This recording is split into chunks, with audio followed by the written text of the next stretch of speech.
Vamos a abrir el Data Tools con el Management Studio.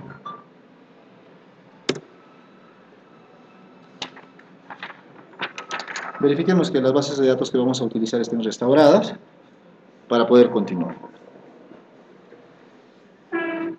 Listo, cerrado. Ahora sí. Estábamos viendo el tema de contenedores de secuencia, la última clase antes de la práctica.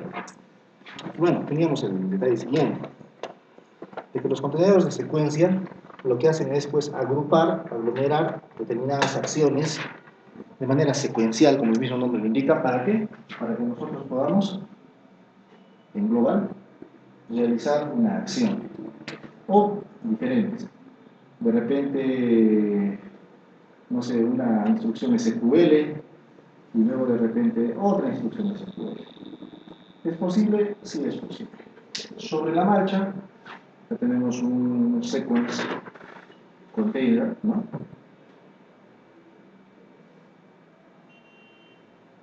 Y lo que se tenía pues era una primera y una segunda acción en ese ejemplo, y al final una tercera que corroboraba todos y cada uno de estos pasos a través de una propiedad, la cual denominábamos Transactional Option. Esto que hacía este Transactional Option, tomar tres posibilidades. Una que venía a ser el Supported, el Non-Supported y el Required, ¿no? Requerido. Estos tres lo que hacen básicamente es especificar la confirmación o la denegación de la transacción que se ejecuta dentro de ese contenedor de secuencia. ¿En qué sentido? En un primer caso, en el que las dos tareas se tengan que realizar para poder confirmar ese flujo. ¿A qué me refiero? Puede que la primera instrucción se ejecute con normalidad y la segunda falle. Entonces, ¿qué va a pasar? Simplemente esta acción que se había ejecutado se retrotrae, se vuelve a restaurar, no sé. Y en la otra podemos dejar que esa acción preserve y esta segunda quede hasta que la primera, hasta que la segunda pueda ejecutarse de manera normal, ¿de acuerdo? Entonces vamos a tener ese detalle, ¿de acuerdo? Por otra parte, ¿eso es bueno en algunos casos? Sí, y hay que derrotarlos a través de dos instrucciones, las cuales nosotros no escribimos, ¿no? Pero que internamente el gestor de Data Tools a través de la implementación de nuestro paquete utiliza. Para que lo puedan notar, las dos instrucciones son estas. Vamos a ponerlo por acá.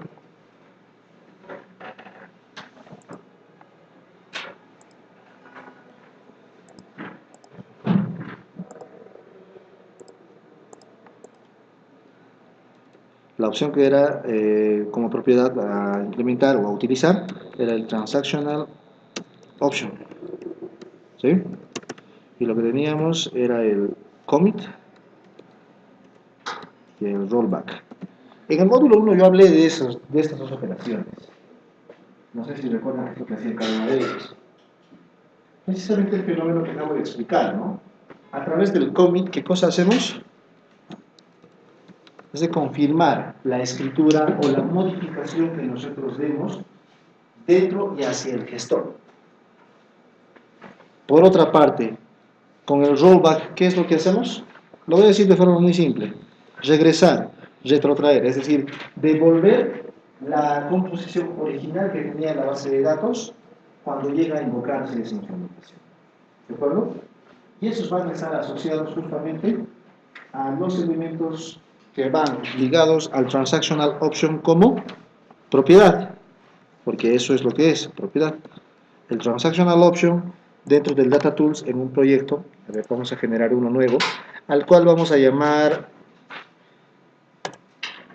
contenedor secuencia, ¿sí? Lo vamos a denominar de esa forma, contenedor secuencia. Vamos a aceptar. Esperamos a que se carguen los archivos y los paquetes correspondientes. para continuar.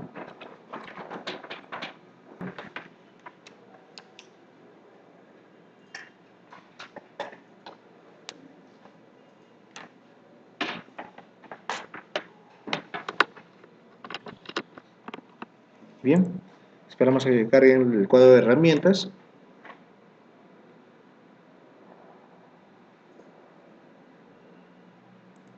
Esperamos un momento. A ver, para quienes vinieron recién, ¿vuestras copias las trajeron? Se me olvidaron. La copia anterior. La copia anterior. Entonces, lo que tenemos acá es la tarea de ejecución de SQL, la tarea de flujo de datos, entre otros. Y bueno, la propiedad a la cual hacemos referencia estaba asociado a justamente el tema de contenedores, el cual podemos observar por acá, ¿sí? Aquí están los contenedores, ¿sí? Vamos a ver. Tenemos contenedores de bucle for each y de secuencias, que es por el que hemos empezado, ¿no? Entonces, vamos a utilizarlo y lo vamos a ubicar en nuestro flujo de control. Listo. Viene a ser una especie de entorno, ¿no? En el cual colocamos nuestras tareas respectivamente. ¿De acuerdo? Sí. Vamos a poner un poco más abajo para que se pueda observar con normalidad. Listo. Ahora, ¿qué sucede acá? Lo que les decía en el ejemplo de la pizarra, vamos a ilustrarlo, ¿no? Vamos a tomar una tarea SQL y la vamos a ubicar dentro del contenedor, ¿de acuerdo? Una tarea dentro del contenedor. Y bueno, hay un detalle, ¿no? Si de repente vamos a repetir una tarea del mismo tipo, lo bueno de la interfaz gráfica es que nosotros lo podemos duplicar de manera sencilla, haciendo control C y control V, ¿no? Es decir, un copiar y pegar para que la acción se pueda reflejar dentro del mismo, así que no hay ningún problema. Naturalmente no van a tener el mismo nombre, ¿no? Entonces lo vamos a poder cambiar. Esto va a estar asociado, y se podrán dar cuenta, en la forma que tenemos en la copia que ustedes están observando, ¿de acuerdo? A ver, para quienes solamente ven el video, vamos a mostrar el archivo, secuencia. Sí, la secuencia, ¿dónde está? No lo traje. Es el video. Déjame ver si lo he trabajado.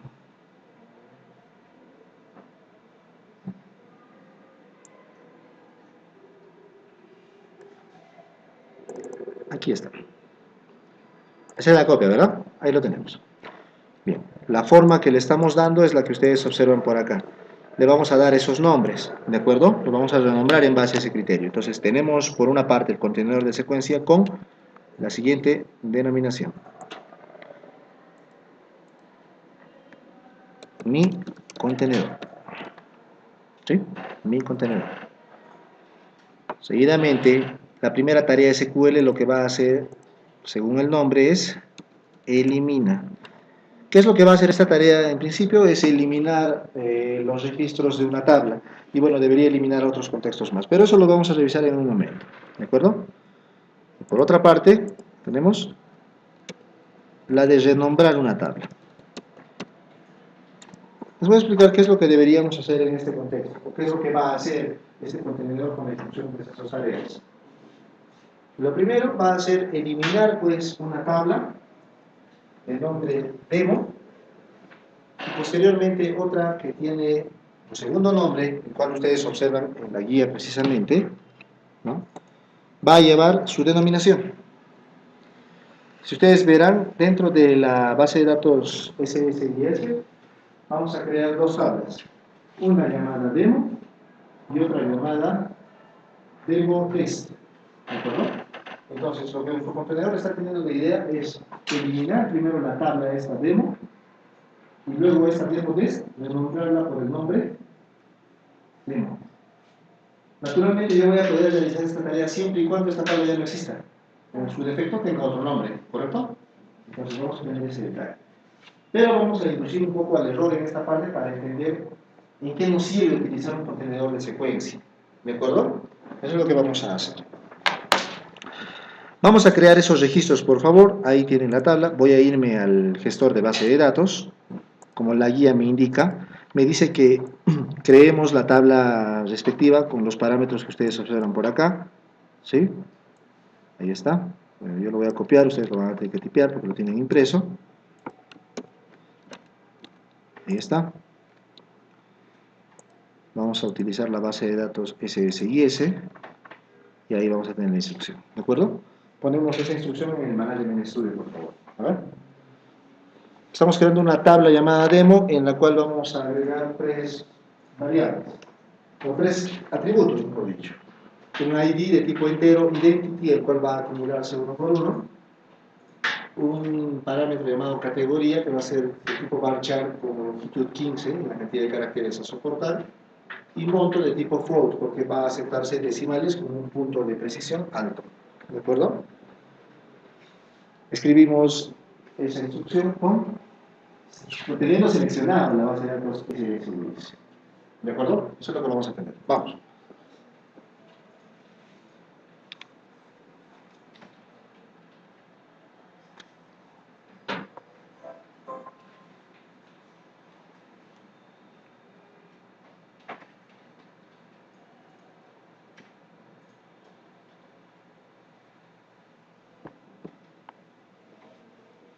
¿Sí? ¿Cómo? ¿La SSIS? Ahora te lo voy a copiar, ¿no?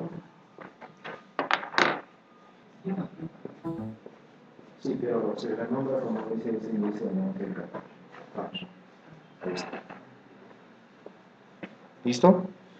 Entonces lo que hacemos es ejecutar esa línea y bueno, el gestor simplemente nos va a decir que los comandos han sido completados correctamente.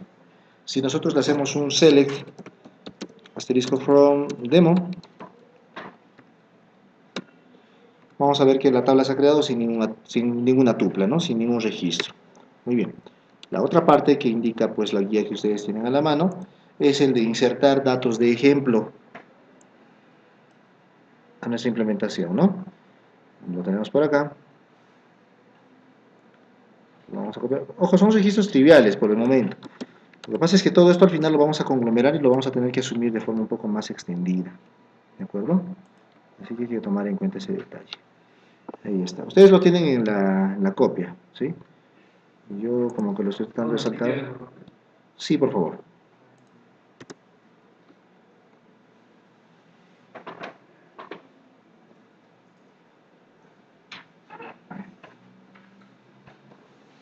Modo de recordar el uso de insert. Bueno, lo que vamos a poner. No es largo, es solamente esta parte. La otra es la de agregar la otra tabla demo test y nada más. Entonces esto ya es carga sobre el database. Vamos. Al terminar, de igual forma, ejecutamos esta instrucción de ML para poder insertar las 8 filas que se están poniendo. Si se darán cuenta, están separadas por paréntesis para poder comunicarlas de mejor forma y entenderlas. Nuestros registros y listo. Finalmente,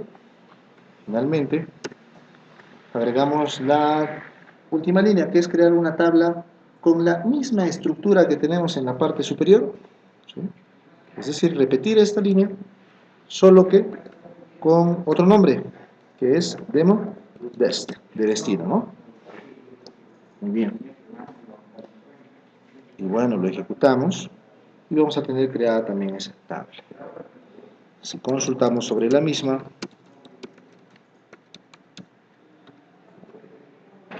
vamos a tener el registro respectivo, ¿no? No hay datos. La anteriormente, sin embargo, sí debería tenerlos, ¿no? Con los registros que hemos mencionado. ¿De acuerdo?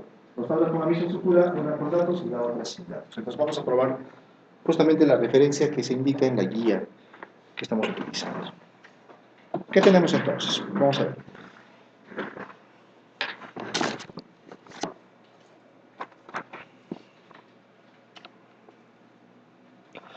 Como indica la guía, vamos dentro del Data Tools y lo que vamos a hacer dentro del paquete en base a la secuencia, perdón, al contenedor de secuencia, es pues agregar una serie de disposiciones. Vamos a ver. ¿Ya lo tienen? Falta todavía. Vamos. Entonces, teniendo las dos estructuras, vamos a ver lo siguiente. Nos vamos al Data Tools. Ahí teníamos pues nuestras dos tareas SQL dentro del contenedor de secuencia. Y lo que vamos a hacer es modificar cada una de ellas. ¿De qué forma? Vean. Nos vamos a ubicar en Elimina. Nos vamos a ir a sus propiedades. O en su defecto le damos doble clic para poder ver los atributos a través de su edición. ¿De acuerdo? ¿Qué es lo que vamos a hacer acá? Vamos a disponer del tipo de información que vamos a recibir. Este naturalmente tiene que estar asociado a la conexión que nosotros le demos, al connection, ¿verdad? ¿Tenemos conexión alguna? No la tenemos, entonces tenemos que definirla. Acá al lado derecho tenemos la lista desplegable, ¿sí? Estamos en el atributo connection, la propiedad connection. Nueva conexión, esperamos un momento que salga el asistente y seleccionamos. Deberían aparecer nuestras instancias predeterminadas. ¿Aparecen o no aparecen? Si por ahora no aparecen, ya saben cómo agregarlo. Yo le pongo SS y S, le damos a aceptar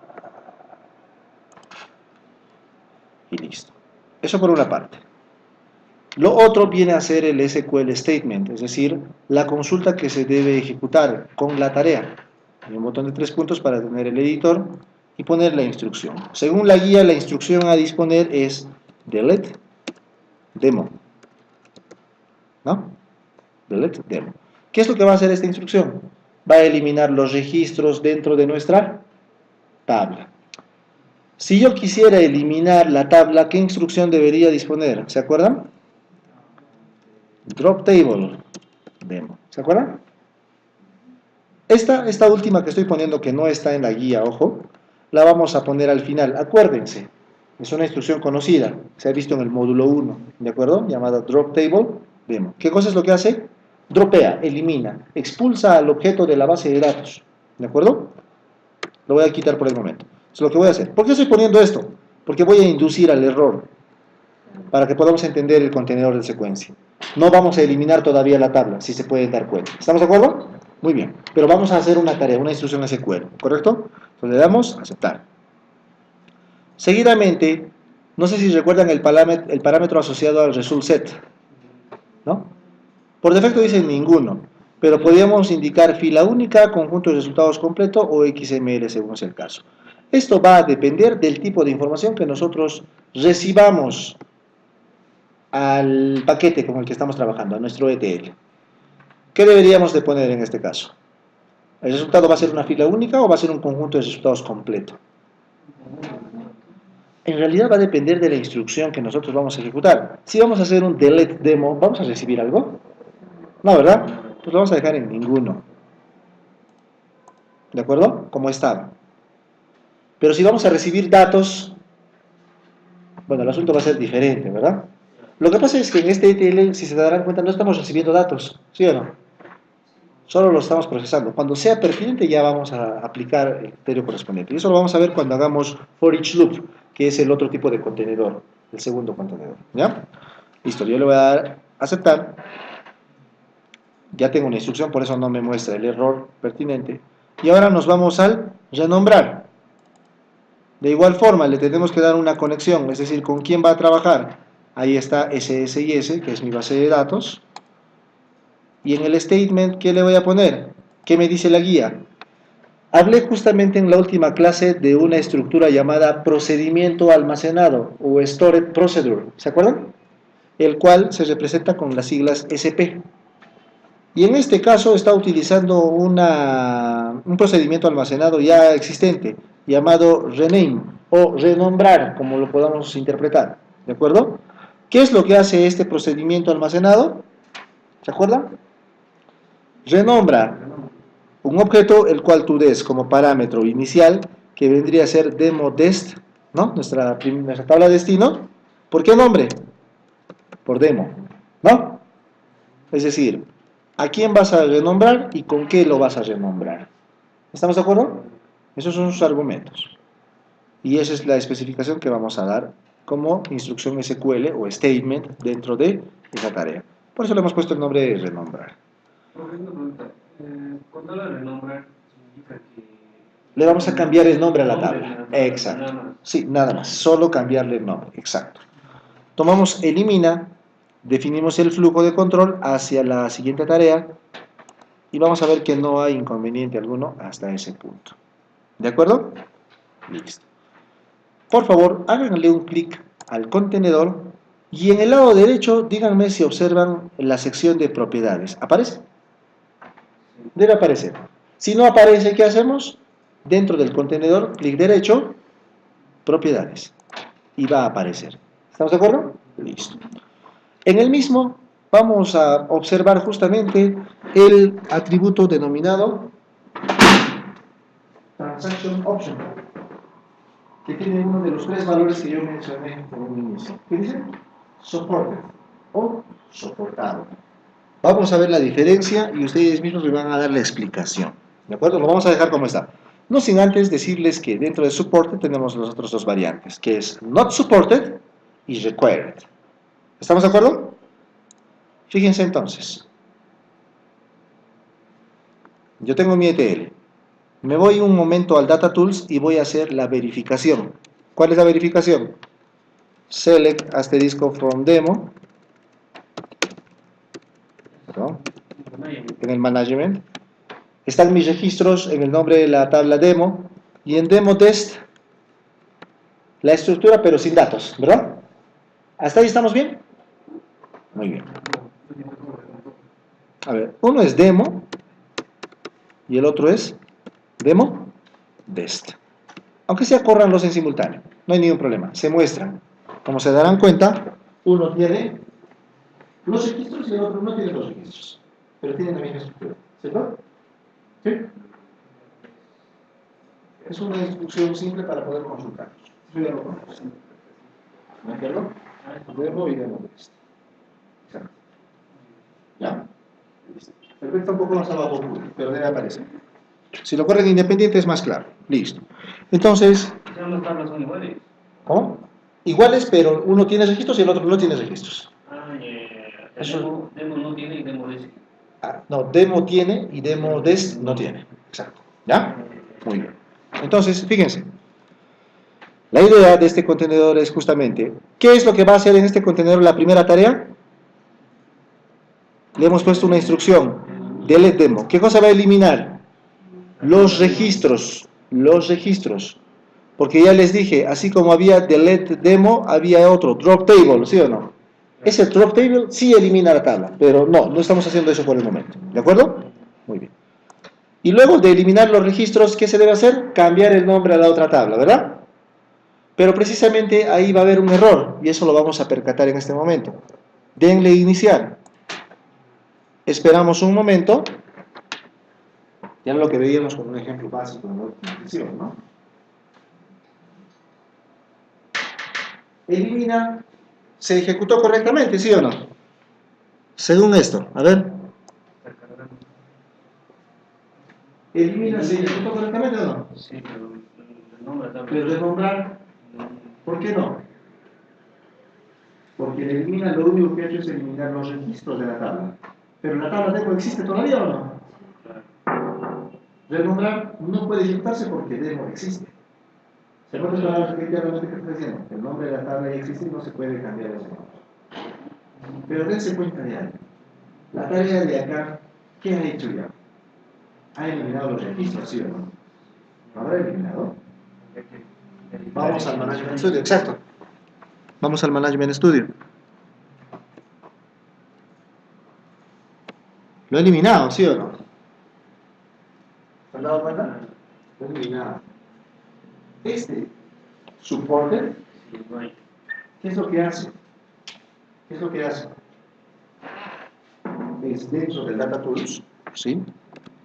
Dentro del Data Tools, confirma lo que hay acá independientemente de lo que hayas hecho. ¿De acuerdo? En otras palabras, ha hecho lo que siempre hace. Secuencialmente ejecutado esto, y si esto no lo ha hecho, bueno, eso lo omite, pero eso ya se realizó. ¿Verdad? Vamos a hacer algo. Vamos a regresar al Management Studio. Bueno, lo bueno es que podemos hacer Control Z. y voy a volver a insertar los valores. Tienen este script, ¿verdad? No lo han borrado, ¿verdad? Ojalá no, ojalá no. Lo voy a volver a insertar. Ahí está. Control Z, Control Z. No va a cerrar Management Studio. Control Z. Ya, así es que vamos a borrar. Vuelvan a insertar los registros. Vuelvan a poblar. ¿Sí? ¿Sí? Vuélvanlo a poblar. Ahora, luego de poblarlo, hago la consulta nuevamente. Select asterisco from demo. Y ahí tengo los 8 registros nuevamente. ¿Correcto? Miren. Voy a detener mi ETL. Me voy a ir al lado derecho en las propiedades del contenedor. Y ahora, donde decía supported, pónganle required. Required. Seleccione required. ¿Correcto? Seleccione required. ¿Sí? Required. Y nuevamente ejecuten el ETL. Aparentemente, ¿qué ha pasado? ¿Muestra algo? ¿Puedes ver?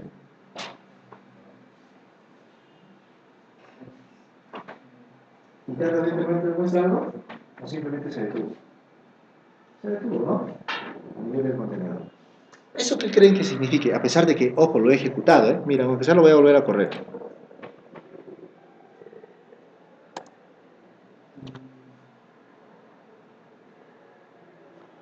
¿No? Me voy a ir al Management Studio y voy a volver a consultar demo. ¿Qué ha pasado? En este caso ha borrado los registros. No los ha borrado, ¿verdad? ¿Por qué? Ya no es support. Claro, no es soporte ni es required. El mismo nombre lo indica, requerido. Es decir, ¿qué requiere el contenedor? Que todas las tareas involucradas dentro del mismo se completen, se ejecuten, se confirmen, para que recién todo lo que pase ahí se guarde. Si no, rollback, los regresa, los retorna a como originalmente estaba. Eso es lo que hace. ¿De acuerdo? Entonces podemos disponer de ese detalle. ¿Y qué pasa con el not supported? Probemos. Vamos al contenedor, le ponemos not supported y lo ejecutamos.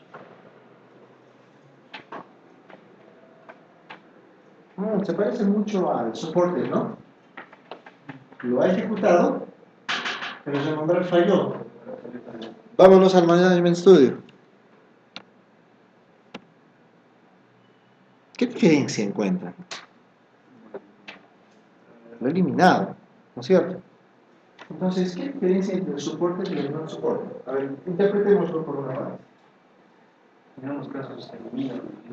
Ya, se elimina. Pero debe haber alguna diferencia, porque de lo contrario estaríamos haciendo lo mismo repetidas veces, ¿sí o no? ¿Cómo? Indica el error. ¿Será eso? ¿Qué dice acá abajo? Ejecución del paquete completa con el haga clic para pasar al modo de diseño o selección de línea de duración de nivel de duración. Claro, nosotros podemos ver a través de la inspección o de las variables algún contexto sobre el cual se ha estado desarrollando esta parte, ¿correcto? Bueno, esto normalmente también asociado a un punto de interrupción, el cual habíamos visto anteriormente, ¿no? ¿Se acuerdan de los puntos de interrupción?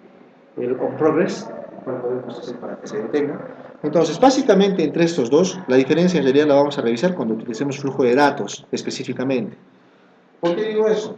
Porque en este caso no estamos leyendo información, ¿de acuerdo?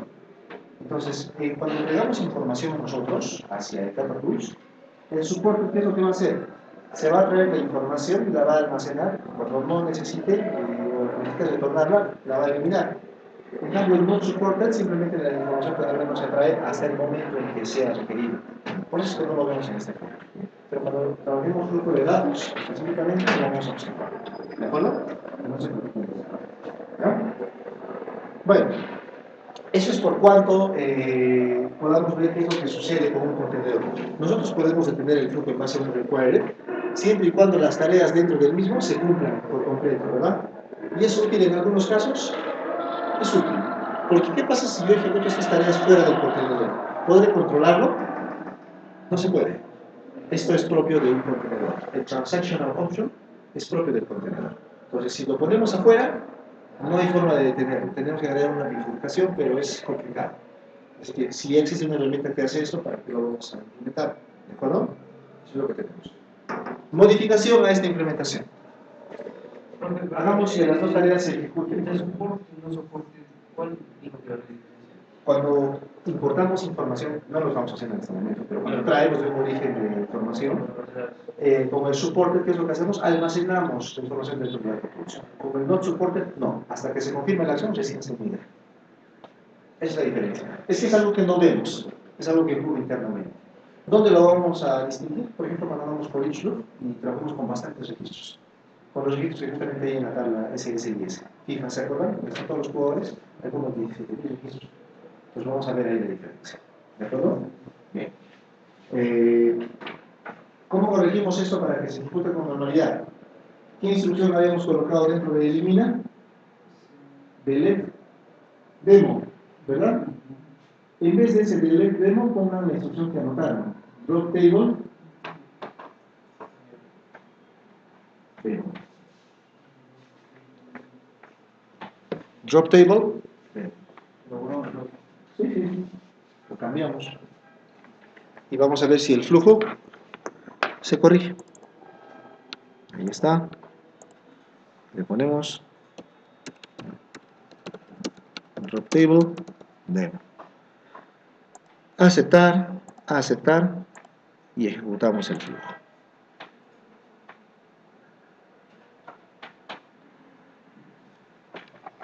La tarea sí se ejecutó y por completo se debería desplegar. ¿Por qué? Porque con el drop table, ¿qué hemos hecho? Hemos borrado la tabla. Con el renombrar, ese demo que era test, ahora se llama demo, ¿verdad? En la misma guía, en la copia que les he dado está. Lo que acabamos de hacer está en esa copia. ¿De acuerdo? Tienen que revisar. Acá no, ¿por qué no? Sí, está bien.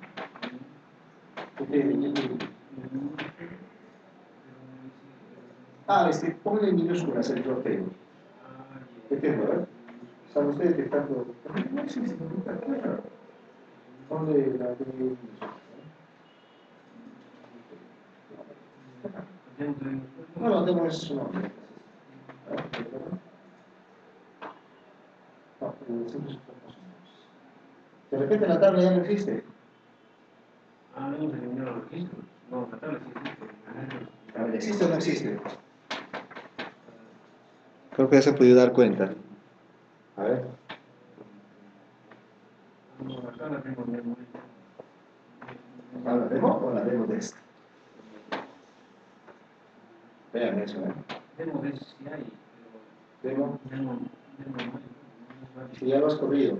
Lo estás corriendo 2 veces. Vuelve a crear demo, a ver. Vuelve a crear demo con sus registros.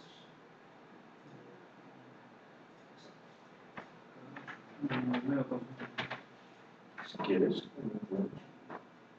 Create. Crea. Listo. A ver, vuelve a correr el DB.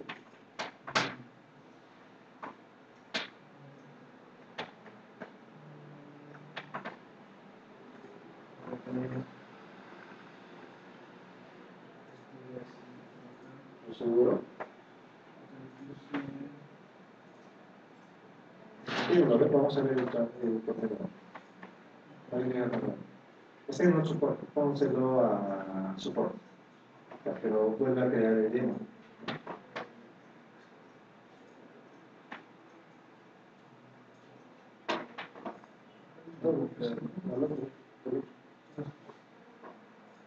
Pues el demo de sí existe. Y ahí está, pero creado. Ya, ahora sí. Bueno. Quiero ver tu método de nombrar tabla. Algo no está bien ahí. Solo que esté bien. Es que es de Nodest. Nodest. ¿Cuál es la estructura? ¿Ya? Listo. Muy bien. Ahí está. ¿Sí? Tenemos eso por una parte. ¿Sí? ¿Hasta ahí tienen alguna pregunta o duda? Lo que pasa es que esta estructura la vamos a utilizar posteriormente para poder extraer otra serie de expresiones. Dentro de un contenedor de secuencia, lo importante es, más allá de poder cambiar otros parámetros que son de checkpoint y otros que vamos a ver en análisis teóricos, es el transactional option. Ese transactional option es muy importante porque nos va a permitir controlar ese flujo. Es muy importante, ¿de acuerdo? Entonces vamos a tomar ese criterio. A continuación vamos a revisar otro contenedor, ¿sí? Del conjunto precisamente que estamos revisando, viene a ser pues el contenedor de bucles for each o for each loop, como también se lo suele llamar, ¿de acuerdo?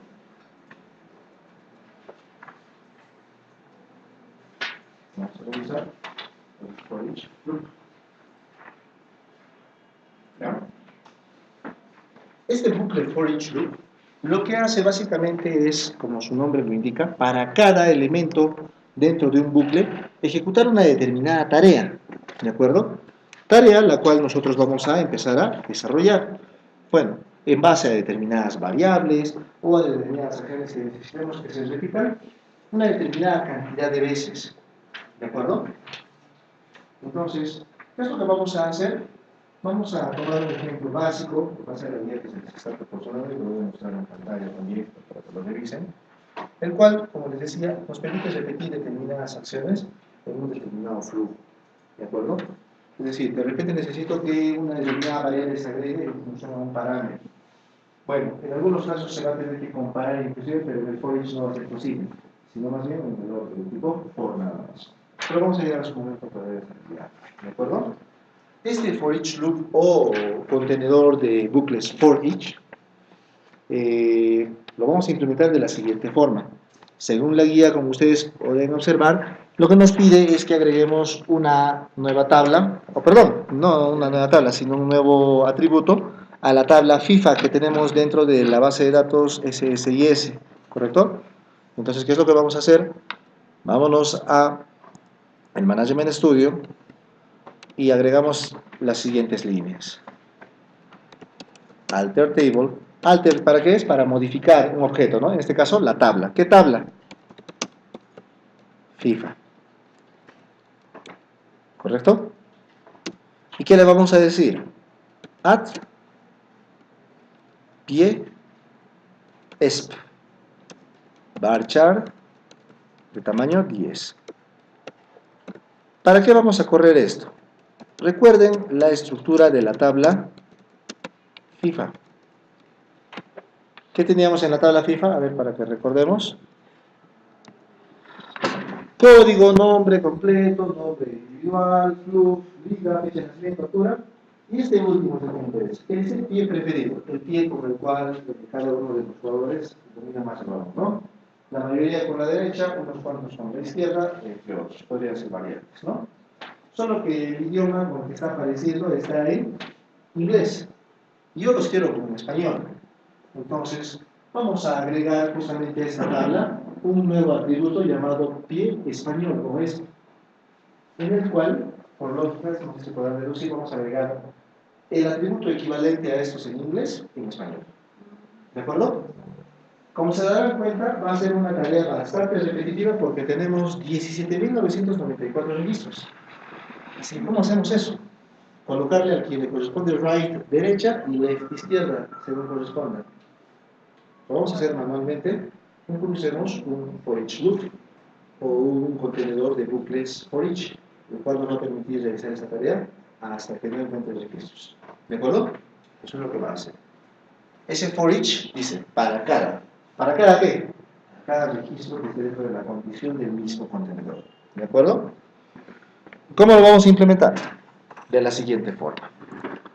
Vámonos al Data Tools. En nuestros paquetes, ¿sí? Que están acá al lado derecho, tenemos uno que se llama Package, ¿verdad? Le vamos a dar clic derecho y lo vamos a renombrar para no confundir. clic derecho, cambiar nombre, y le van a poner de nombre, ojo, cuidando la extensión, contenedor secuencia, que era el que habíamos hecho, ¿verdad? Contenedor secuencia. Vamos a agregar un nuevo paquete que va a ser para nuestro contenedor for each, ¿de acuerdo? Entonces, nos ubicamos en paquetes SS y S, clic derecho, nuevo paquete. Se va a crear en espacio vacío, clic derecho, y lo vamos a renombrar de igual forma. ¿Qué nombre le vamos a poner? Contenedor for each. ¿De acuerdo? ¿Sí? Ahí lo tenemos. Le vamos a dar Enter. En este paquete vamos a implementar el contenedor for each, ubicándolo dentro del paquete contenedores en el cuadro de herramientas de Integration Services, y lo arrastramos a nuestro espacio de trabajo. Como se darán cuenta, la forma en cómo se divulga no es diferente a lo que hemos estado haciendo, así que no hay mucho problema. No sin antes detallar que lo que vamos a agregar dentro del mismo van a ser pues una serie de paquetes, los cuales van a estar asociados a la figura que observan en la guía en la última página, ¿de acuerdo? A eso es a lo que vamos a llegar. Así que hay que prestarle la debida atención. ¿Estamos de acuerdo? Muy bien. ¿Qué es lo que vamos a hacer entonces? Dentro de este contenedor de bucles for each, lo que vamos a hacer es agregarle dos variables, ¿de acuerdo? Dos variables las cuales van a acumular, por una parte, el ID, es decir, el código por el cual vamos a identificar a cada registro de la tabla a utilizar, y por otra parte, una variable de tipo objeto, la cual va a almacenar los datos, es decir, cada uno de los registros que vamos a analizar independientemente. ¿De acuerdo? Eso es lo que vamos a obtener. Entonces, ¿qué es lo que vamos a hacer? Vamos a agregar precisamente esa variable de la siguiente forma.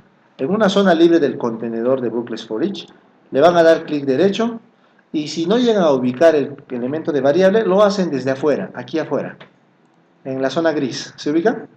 Cualquier zona libre. Clic derecho, y van a buscar una opción llamada variables. ¿Lo ubicaron? ¿Sí? Muy bien. Le van a dar clic, y lo que va a hacer es agregar un pequeño sector llamado variables en la parte inferior. Bueno, lo he separado, disculpen.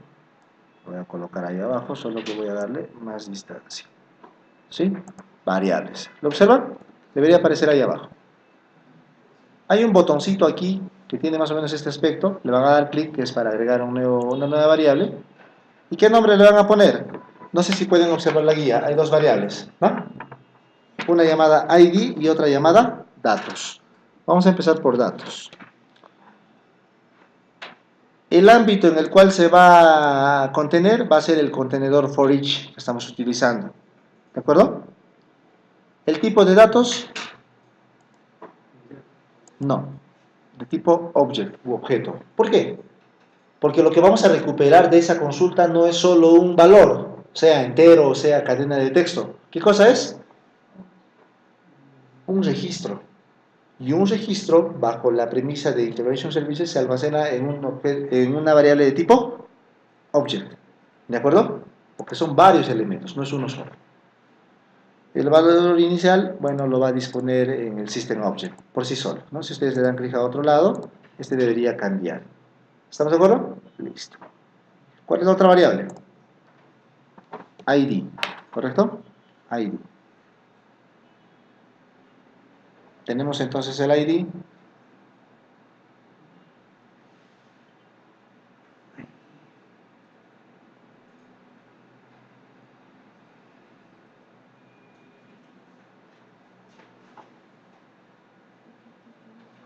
¿De acuerdo? Vamos a tener el ID. ¿De qué tipo? Este sí, de entero, 32 bits. Valor inicial, 0. ¿De acuerdo? Eso es lo que vamos a tener. ¿Sí? En la especificación. ¿Hasta ahí estamos bien? ¿Cómo cambia el ámbito? Aquí. Va a depender de los contenedores que tengan. En este caso, nuestro flujo de control solamente tiene un contenedor. Si tú tienes otro contenedor, ahí te va a dar la opción de poder cambiarlo. ¿De acuerdo? En este caso solo tenemos uno. Muy bien. Entonces es lo que vamos a tener. ¿Sí?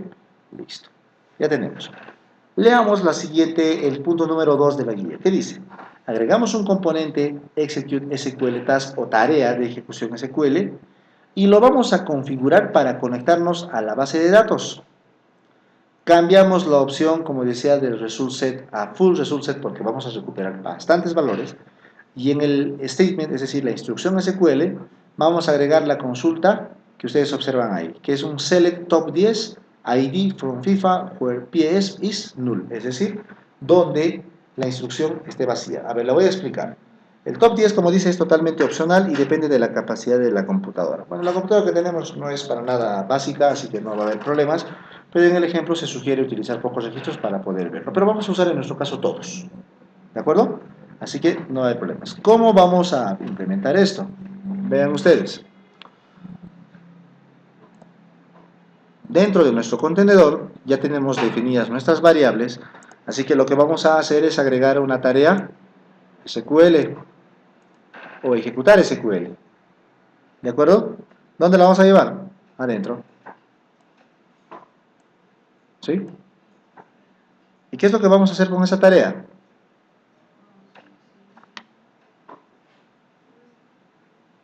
¿Qué hacemos con esa tarea? Díganme algo. ¿Esa tarea SQL necesariamente debería estar dentro del contenedor o debería estar fuera? ¿Por qué fuera? Porque vamos a hacer el trabajo obteniendo la información de la base de datos. Exacto, muy bien. La vamos a recuperar. ¿Y esa tarea la vamos a repetir? ¿2, 3, 5 veces? ¿O solo una vez? Entonces no debería estar dentro del bucle, porque ya dijimos, dentro del bucle se va a hacer algo que se va a repetir n cantidad de veces, hasta que se cumpla una condición, ¿sí o no? Entonces esa tarea no debería estar ahí adentro. Bueno, no hay problema, la sacamos. No hay ningún problema. ¿De acuerdo? ¿Y qué nombre me está sugiriendo ponerle la guía? Buscar los ID a actualizar. Ese nombre le vamos a poner. ¿Correcto? Ahí está. Ahora lo editamos. ¿Estamos de acuerdo?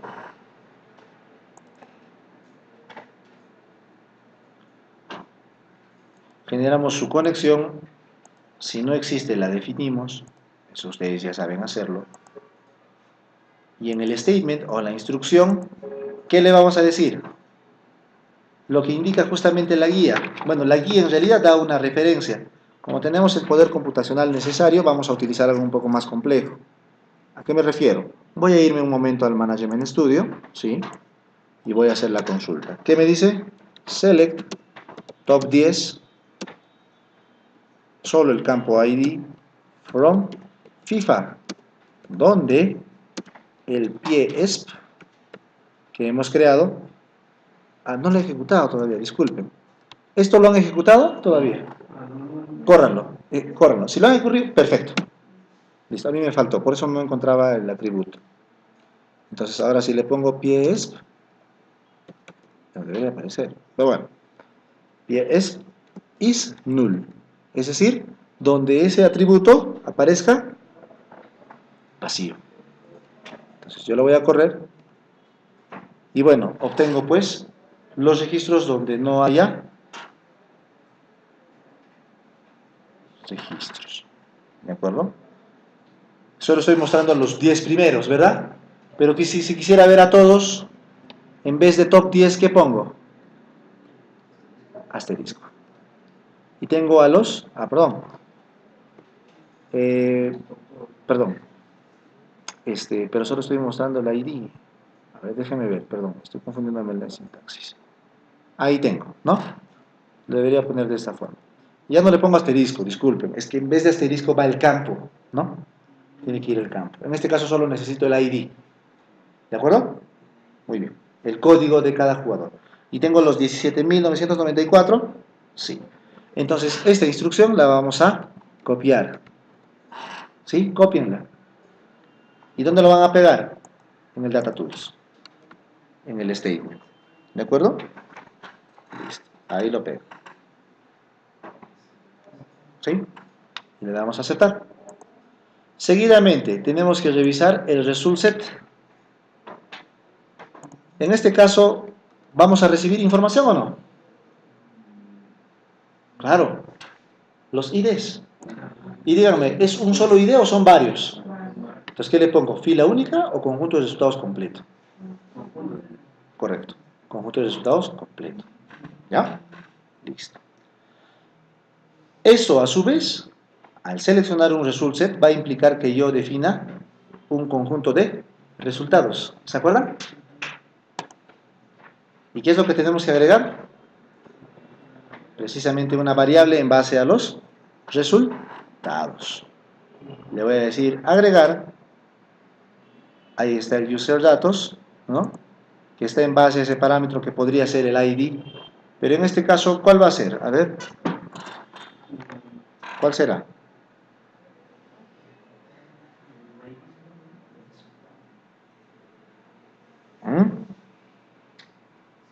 ¿Será el ID o los datos? ¿Qué opinan?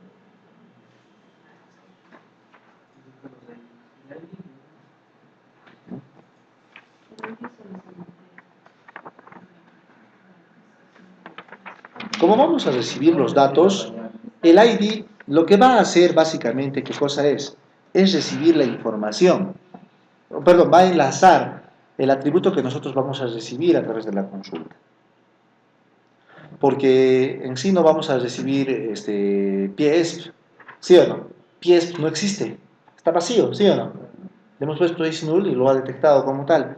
Entonces, ¿lo vamos a disponer como datos para poder cargarlo posteriormente? Sí. ¿Y le vamos a dar una denominación? Por supuesto. ¿Qué nombre le podemos poner para hacerle referencia? ¿Qué nombre sugieren? A ver.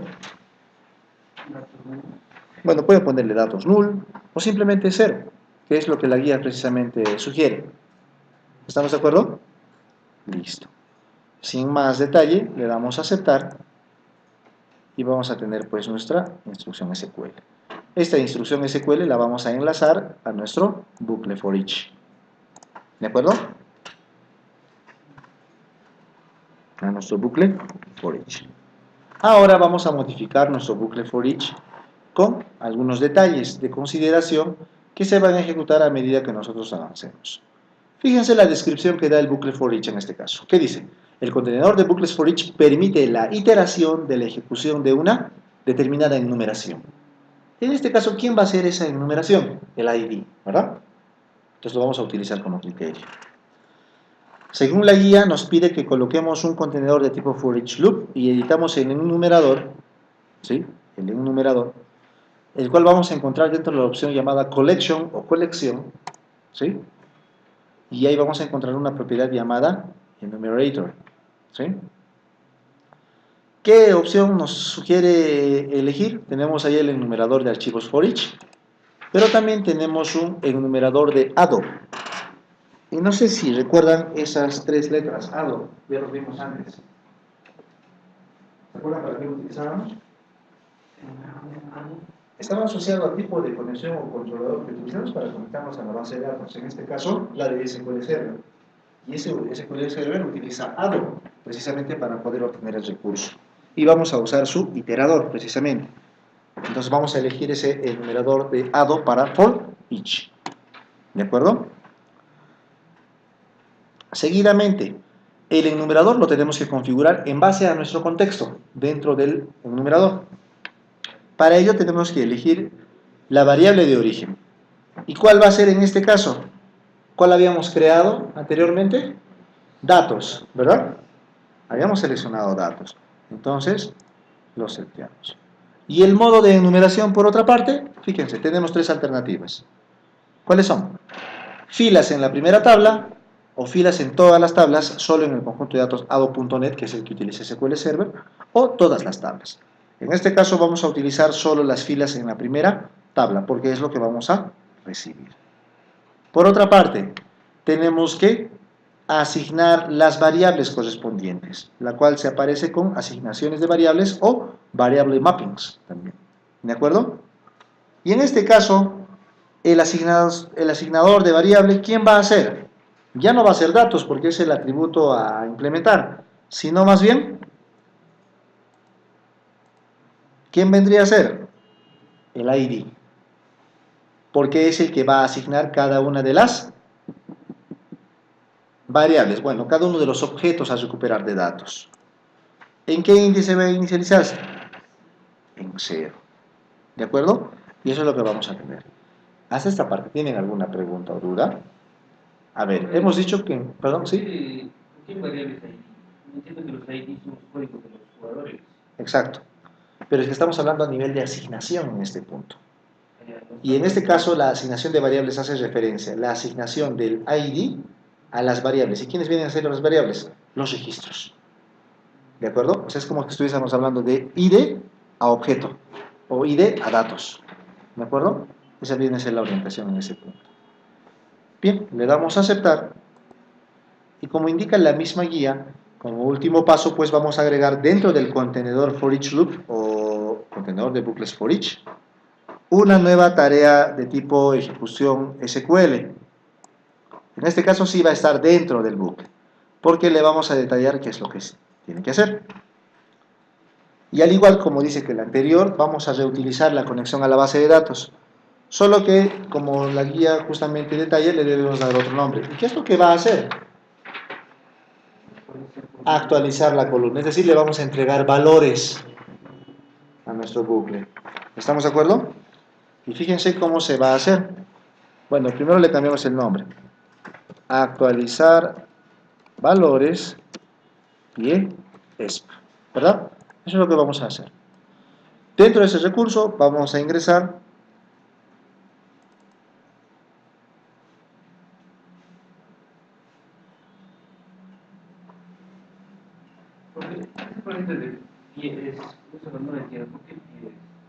en la tabla FIFA, a ver, si es que no se entiende, claro, select asterisco from FIFA, tenemos esto. Inicialmente pie preferido, en donde indicas pues el pie que domina más cada jugador, right, left. Y hemos creado un pie es por español. Es decir, si acá dice derecha, acá va a decir, perdón, en inglés, acá va a decir en español derecha. Y acá izquierda. Eso es lo que vamos a hacer. Solo que es repetitivo, ¿sí o no? Entonces vamos a dejar que el ETL lo haga. ¿Está claro? Eso es lo que vamos a hacer. Esa es la idea. Muy bien, para que se entienda. Muy bien, generamos entonces la conexión. ¿Sí? Generamos la conexión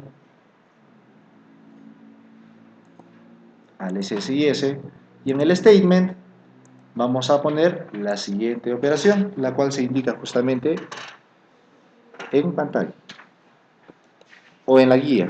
Update FIFA. Vamos a actualizar esa tabla porque el campo ya existe. ¿Con qué valor? Bueno, el pie ESP. Y le vamos a agregar pues una condición, una circunstancia, es decir, una condición en la cual se diga pues cuando se cumpla un determinado recurso, poner el valor correspondiente. Algo así como el if-else, ¿se acuerdan? La estructura condicional, en donde decíamos, si se cumple una cosa, que se haga A, y si no se cumple, que se haga B. La función sí en Excel, ¿se acuerdan? Exactamente eso. Solo que lo vamos a hacer en base a la función case, donde pie preferido, que es el campo, si tiene el valor left, left, ¿qué cosa es? Izquierda, izquierda. Entonces, ¿qué valor le va a poner? A ver, lo voy a hacer un poco más grande. O aunque se lo voy a copiar en el DataTools para que se vea, ¿de acuerdo? Denme un momento, por favor. Ahí está. Entonces, ¿qué le estoy diciendo? Vamos a actualizar la tabla FIFA, específicamente el valor del campo pie es, ¿con qué valor? Bueno, vamos a elegir la posibilidad, donde si el pie preferido de ese registro que estamos analizando es left, ¿qué valor le tendré que poner? Izquierdo, porque left es izquierdo, ¿sí o no? Pero de lo contrario, si no fuese izquierdo, por eso lo ponemos con else, ¿Cuál será el otro valor? ¿Existe otra variante además de izquierdo? Derecho, nada más, ¿sí o no? Es una condicional, ¿no? Si el pie preferible es left, será pues izquierdo. Y si no, ¿qué queda? Derecho, pues, no hay otro pie más. Ah, pues. O uno es bueno con el pie izquierdo o con el pie derecho. Y esas pues las únicas dos posibilidades que tenemos. Aunque podríamos agregar una tercera. Algunos son ambidiestros, ¿sí o no? Y dominan ambos pies, ¿no? El izquierdo y el derecho. ¿Ya? Bueno, si es que existiese esa posibilidad de defecto. Pero en nuestro ejemplo no hay esa característica. Solo por curiosidad, si existiese la tercera posibilidad, ¿podrías decirte derecho o volverías a preguntar? Nuevamente Keynes, ¿sí o no? Keynes fue ya también la otra posibilidad. Y si no, queda la última. ¿De acuerdo? Entonces, eso es lo que vamos a tener. ¿De acuerdo? Muy bien. Y le vamos a decir para terminar la instrucción, end. No se olviden. ¿De acuerdo? Tiene que ir end. Lo que a continuación se tiene que agregar es lo siguiente. Where ID interrogación. ¿Por qué? Porque la instrucción SQL que está acá se va a realizar en actualización en los registros donde el ID sea lo que nosotros le indiquemos. Pero nosotros le estamos indicando interrogación. ¿Eso qué significa? Bueno, de repente algún valor. ¿Y quién le va a dar ese valor? Ahí el for each loop va a entrar justamente a actuar, donde va a recuperar los valores ID que hemos consultado. ¿Se acuerdan en la parte superior? Que los vamos a ingresar a esa consulta. Y los va a hacer actualitos. Uno a uno. Porque de lo contrario, esto tendría que ejecutarlo para el ID 20801, para el 158023, para cada uno, ¿sí o no? Y lo tendría que hacer manualmente, ¿sí o no? Por su defecto, esto tendría que copiar y pegarlo ¿cuántas veces? 17.944 veces. ¿Vamos a hacer eso? No. Entonces, ¿qué le estamos poniendo acá? Una exclamación en la cual el for each le va a dar los valores correspondientes. ¿Se entiende mi flujo? Cuando veamos el ETL se van a dar cuenta de ese detalle. ¿Estamos de acuerdo? Pero, eso implica otro detalle más. Copiamos nuestra instrucción. Ya lo tienen, ¿verdad? Lo copiamos, nos vamos al Data Tools y lo pegamos. Ahí está. Le damos a aceptar, no sin antes dirigirnos a la asignación de parámetros. Se darán cuenta que aquí la asignación de parámetros para la consulta es algo más diferenciada, porque nos va a pedir un nombre de variable, una dirección, un tipo de dato, un nombre de parámetro y el tamaño del mismo. ¿De acuerdo? Vamos a agregar esa variable y vamos a darle los parámetros correspondientes. El nombre de la variable, ¿quién es el que me va a dar ese valor? El user ID. ¿De acuerdo? O sea, ¿qué cosa estamos poniendo acá? Acá estamos configurando el valor que va a ingresar en vez de esa interrogación que hemos puesto. ¿Estamos de acuerdo? Sí, que se va a completar como variable. Seguidamente, la dirección va a ser de entrada, de salida, o va a retornar un valor como una función. Es un valor de entrada, ¿sí o no? Porque estamos recibiendo el ID que vamos a analizar, ¿sí o no? Entonces lo dejamos en input, que es entrada. El tipo de datos, bueno, como se trata de un valor numérico, lo podemos dejar en long, aunque tenemos diferentes otros numéricos, el de marchar, short, que son los tipos de datos que podemos especificar. El long va a funcionar, porque es una especificación de entero largo. El nombre del parámetro, como vamos a inicializarlo, le vamos a dar de referencia 0. Es un nombre nada más, ¿de acuerdo? Y el tamaño del parámetro, bueno, nosotros podemos utilizar acá como especificación -1 cuando no le queremos dar un tamaño. ¿Por qué? Porque el tamaño es variable. ¿De acuerdo? Los códigos de ID son diferentes. Algunos tienen 4 cifras, otros tienen 5, ¿no? Es variable. Al ponerle -1, hacemos o aplicamos ese criterio. ¿De acuerdo? Y eso es lo que vamos a tener como especificación. ¿Hasta ahí estamos claros? ¿Se entiende entonces para qué sirve la asignación de parámetros? No he entendido por qué menos uno. ¿Por qué negativo? Es que el tamaño de la variable va a ser justamente eso, variable. En algunos tiene 4 cifras, en otros tiene 5.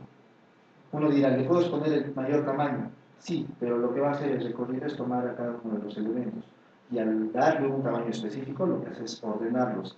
Y a veces el ordenamiento solamente se realiza en esa columna, tienen los datos. Entonces se ordena. No le asigna que le corresponde. Al ponerle -1, ¿qué es lo que hacemos? El mismo recurso lo redimensiona cuando le corresponde. Cuando sea 4, que ponga 4. Cuando sea 5, 4, 3, 6, lo que corresponde. ¿De acuerdo? Eso es lo que hace ese -1. ¿De acuerdo? Muy bien. Entonces, ¿qué es lo que vamos a hacer? Le vamos a aceptar y listo. ¿Cómo se indica en la ejecución? El ETL debería quedar como firmes en la parte final. ¿Sí? ¿Qué es lo que hacemos? Ejecutamos nuestro ETL. Esperamos un momento a que este se actualice. Va a tardar lo que tenga que tardar dependiendo la cantidad de registros. ¿Sí? Está tardando un poquito, ¿no? Porque sí, ¿cuántas inserciones está realizando? 17.994. ¿De acuerdo? Se está tomando su tiempo. ¿Sí? A ver, vamos a ver el uso de memoria, ¿no? En la computadora, vamos a ver. De repente en vuestro caso ya va a terminar, ¿eh? Miren, está utilizando bastante CPU en mi caso. ¿Se dan cuenta?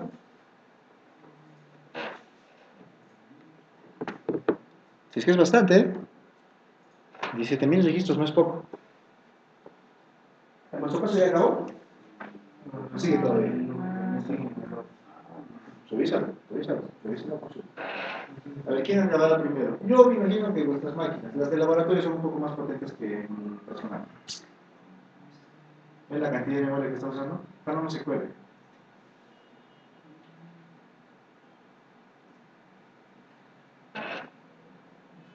Vamos a ver, esperemos a ver. ¿Cómo sé que está yendo todo bien? Porque los IDs los ha encontrado correctamente. Y los valores, como están vacíos, no ha encontrado conflicto, entonces empieza a trabajar. Al final, ¿qué cosa se debe cumplir? El contenedor, ¿sí o no? ¿Sí? Esperamos un momento.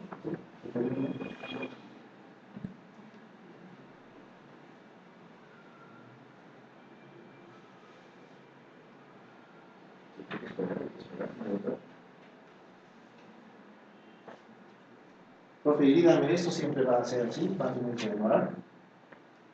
Espere. Existe la posibilidad de poder optimizar ese criterio. Como se darán cuenta, el algoritmo que utiliza el recurso es muy óptimo en realidad. Pero se puede mejorar un poco. Porque utiliza, en mi caso está utilizando los 4 cores que tiene el procesador. Normalmente un programa solo utiliza uno. Y a pesar de eso, es bastante. En realidad, se está agregando registro, y ¿qué está haciendo? Está comparando. Y la comparación en una computadora pues, es bastante costoso. ¿Costoso en qué tiempo? ¿De acuerdo? O sea, internamente, ¿qué está pasando acá? Está comparando y está insertando. Está comparando y está insertando. 17.994. Si imagina trabajar con más registros, la consulta probablemente está en media hora. Pero puede ser como un café y todo eso. Y es verdad, así es. Puede ser una muestra que esté funcionando después de todo. Claro. Por eso, en el ejemplo, ¿se acuerdan de la guía? ¿Cuántos registros me pedía la mesa? 10 nada más, ¿sí o no? No sé si he sido claro en la guía. A ver, fíjense. ¿Qué dice? Agregamos un componente execute SQL task y lo configuramos para conectarse a la base de datos. Cambiamos la opción resource de full red y agregamos la consulta CD top 10. Solo 10 registros. ¿Y depende de qué? El top 10 es opcional y dependiendo de la capacidad de la computadora que estemos utilizando. ¿De acuerdo? Y es así como puedo tener 4 núcleos, ahora otras máquinas que tienen 8. Creo que las de acá tienen 8. No sé si lo pueden ver en el administrador de tareas. Ahora vamos a ver. En realidad esa operación es un poquito costosa, pero les estoy diciendo.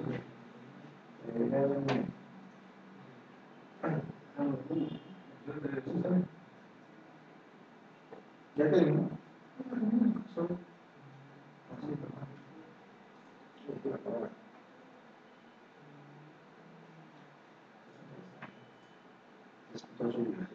Normalmente cuando está en modo tranquilo, pues ahora no voy a usar tanto. Está planificando. Esperaremos a que voy a parar el video.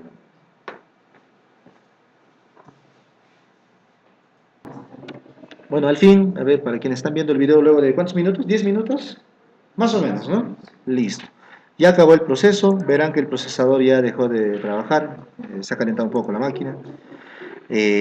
Vamos a regresar al Management Studio y vamos a hacer la consulta de rigor. Asterisco from FIFA.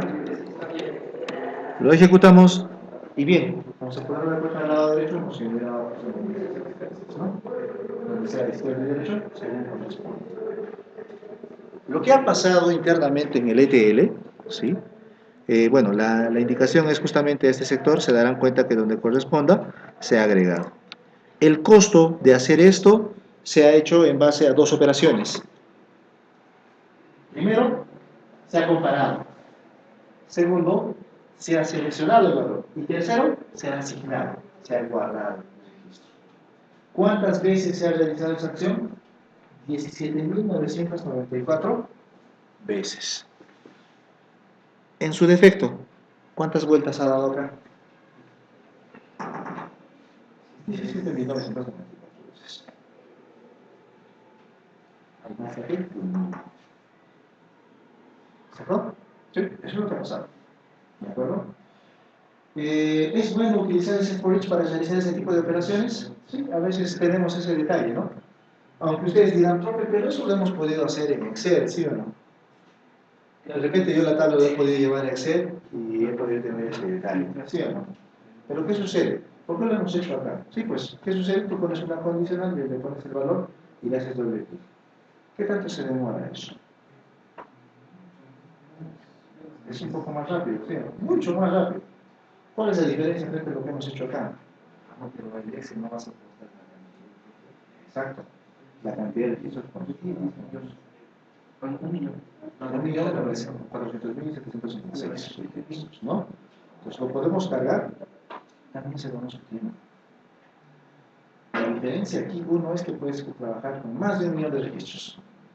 Y si va a tomar su tiempo, se va a tomar su tiempo. Pero estás seguro, garantizas tú de que el trabajo que estás realizando es adecuado. Porque sabes que eso está pasando. ¿De acuerdo?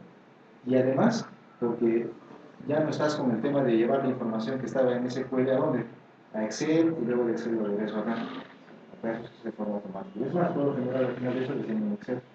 ¿Saben que lo podemos entregar en Excel? Sí, ¿no? Eso también es. Lo automatizas. Y cuando recibes otro archivo, simplemente cambias el origen.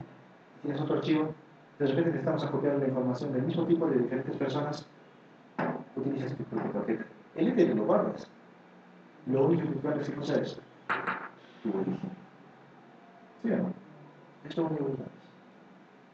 Entonces un for each no permite hacer eso. ¿De acuerdo? Bien, chicos, por ahora vamos a terminar de revisar esta parte. Lo que a continuación, bueno, voy a entregarles grabación para el día de mañana, el día de viernes a más tardar, es el uso de los contenedores for loop y bueno, un ejercicio práctico con una base de datos llamado agrofinanciera, que es la mayoría de una financiera allá en México. ¿Sí? Entenderán que conseguir una data acá no es fácil, pero la figura es muy parecida. Les voy a explicar el modelo de negocio en el video, me voy a dar el tiempo necesario para poder explicarles cómo es el giro. A la par utilizaremos también AdventureWorks, que tiene una figura bastante interesante también, ¿sí? Para poder ver las similitudes. Vamos a tomar ejemplos, les voy a dar algunos casos prácticos que yo voy a resolver y que ustedes también lo van a poder ver, para que el fin de semana se entretengan y el día lunes empecemos con análisis de datos. ¿De acuerdo? Empezar a mirar esa información. No es nada complicado sobre Integration Services como podrán observar, así que sobre ese flujo vamos a. ¿De acuerdo? Por ahora nos quedamos, chicos, en esta parte, continuamos el día lunes. ¿Ya? Como les digo, entre mañana y el viernes a más tarde les estoy enviando las sesiones que, bueno, entre comillas, deberíamos, nos faltan, ¿no? Eso repitiendo la tarea. Pero si el día lunes hay que repasar todavía algo más, lo vamos a hacer. No hay ningún problema. ¿De acuerdo? Sí, sí, no, no hay problema. Por eso les digo, o sea, ven los videos. Si tienen dudas, el día lunes, profe, he visto esto, no he entendido, lo podemos revisar en el segundo tal, en el segundo cual, y lo revisamos. ¿De acuerdo? Ahí nos quedamos.